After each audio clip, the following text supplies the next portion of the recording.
সম্মানিত দর্শক, আজ পবিত্র শুক্রবার জুমার দিন।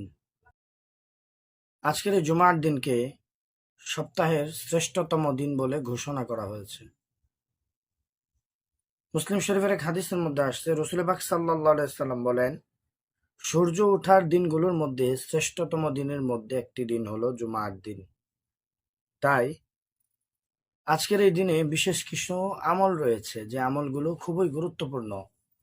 এই আমলগুলো করলে রব্বুল আলামিন আপনার জন্য, আমার জন্য জান্নাতের ফায়সালা করবেন। তো রসুল পাক সাল্লাল্লাহু আলাইহি সাল্লাম আমাদেরকে জুমার দিনে বিশেষ কিছু আমল শিখিয়েছেন। তার মধ্যে একটি আমল হলো জুমার পূর্বে গোসল করা। সুন্দরভাবে গোসল করে ভালো পোশাক পরিধান করা, সুন্দর পোশাক পরিধান করা, আমার পছন্দের পোশাকগুলোর মধ্য থেকে একটি পোশাক ব্যবহার করা, সুগন্ধি ব্যবহার করা। ২ নাম্বার বলতেছে সূরা কাহাফ তিলাওয়াত করা। ৩ নাম্বার দুরুদের আমল বেশি বেশি করা। ৪ নাম্বার দোয়া। বিশেষ করে আসর এবং মাগরিবের মধ্যবর্তী যে সময়টুকু রয়েছে, অর্থাৎ মাগরিবের আগ মুহূর্তে, এই সময়টুকুর মধ্যে আল্লাহ পাক রব্বুল আলামিন বান্দার দোয়া কবুল করেন। জুমার নামাজে উপস্থিত হওয়া এবং যখন ইমাম সাহেব খুতবা দেয়, সেই খুতবাটা মনোযোগ দিয়ে শোনা।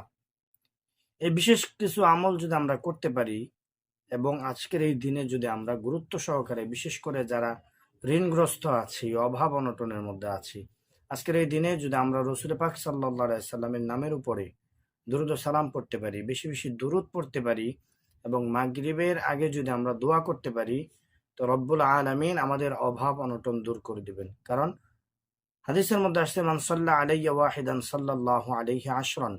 যদি কোনো ব্যক্তি রসুল পাক সাল্লাল্লাহু আলাইহি ওয়াসাল্লামের উপর একবার দরুদ পাঠ করে, আল্লাহ পাক রব্বুল আলামিন ওই বান্দার চতুর কিনারে 10 বার রহম নাজিল করে, ওই বান্দার উপর 10 বার রহমত নাজিল করে। অর্থাৎ ওই বান্দার চতুর কিনারে রহমতের ফেরেশতা দিয়ে রব্বুল আলামিন বেষ্টনী করে রাখেন, তার অভাব অনটনগুলো দূর করে দেন। তাই আসুন আজকের এই শুক্রবার জুমার দিনকে সামনে রেখে আমরা সকাল থেকেই এই আমলগুলো শুরু করি ইনশাআল্লাহ। তাতে আপনারও ফায়দা হবে, আমাদেরও ফায়দা হবে। প্রিয় দর্শক, যদি ভিডিওটি ভালো লাগে তাহলে অবশ্যই শেয়ার করে ছড়িয়ে দিবেন, আরেক ভাইকে দেখার জন্য সুযোগ করে দিবেন এবং আমাদের ইউটিউব চ্যানেলটি অবশ্যই সাবস্ক্রাইব করে পাশে থাকবেন। আসসালামু আলাইকুম ওয়া রাহমাতুল্লাহি ওয়া বারাকাতুহু।